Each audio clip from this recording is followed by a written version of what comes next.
sekelas menteri saja bisa diberhentikan, perangkat desa masa tidak bisa?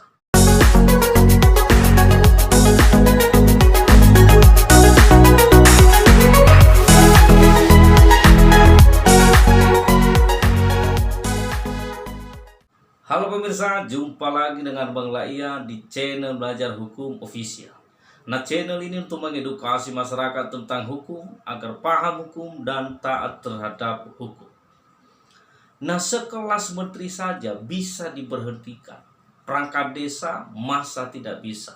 Nah, itu kata mereka-mereka yang setuju atas pemberhentian terhadap perangkat desa. Nah, saya ambil salah satu contoh yang berkomentar pada postingan saya beberapa hari yang lalu ya, tentang sanksi bagi kepala desa bila sembarangan memberhentikan perangkat desa. Nah, tidak perlu saya sebutkan namanya, komentarnya kurang lebih seperti ini rekan-rekan. Menteri saja bisa diberhentikan, perangkat desa masa tidak bisa?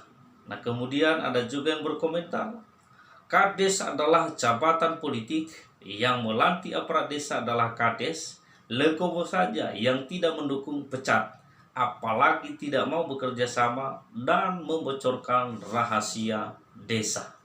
Nah, ini luar biasa ya menurut saya, bahwa jabatan perangkat desa disamakan dengan jabatan menteri dan kepala desa disamakan dengan presiden. Nah, jadi begini rekan-rekan, saya coba berbagi kepada kita semua bahwa jabatan kepala desa tidak bisa disamakan dengan jabatan presiden. Karena jabatan kepala desa bukan pejabat politik. Ya, karena berbeda halnya dengan presiden. Presiden adalah pejabat politik yang diusung oleh partai politik. Nah, kepala desa tidak.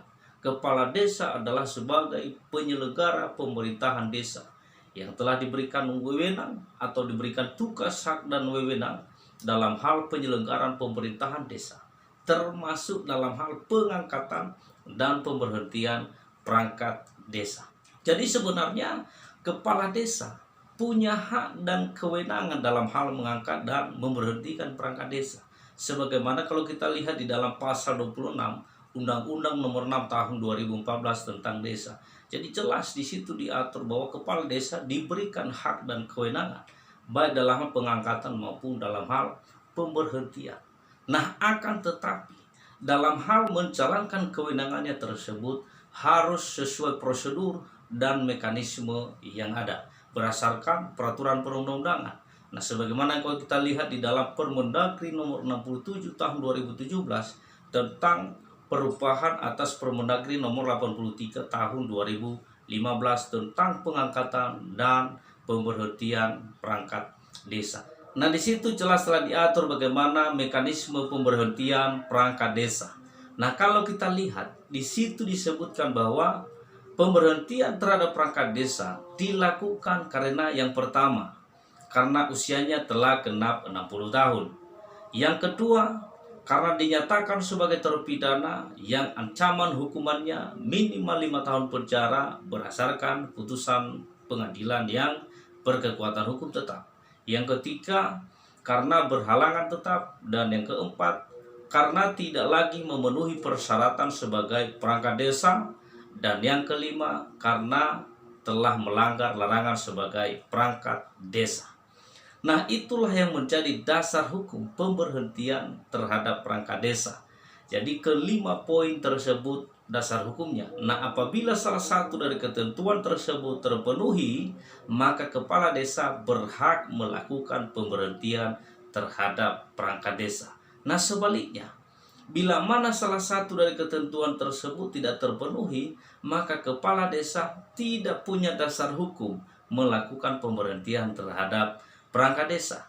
Nah, jadi semua harus ada dasar hukumnya. Berbeda halnya ketika presiden melakukan pemberhentian atau mereshuffle para menterinya. Dia yang punya penilaian dan dia yang punya kepentingan.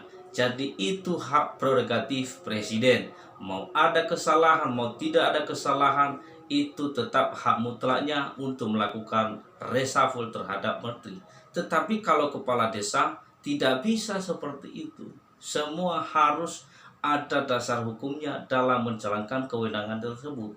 Karena kenapa? Karena gubernur, bupati, dan wali kota saja tidak berhak melakukan pemecatan atau pemberhentian terhadap perangkatnya tanpa ada dasar hukum yang jelas.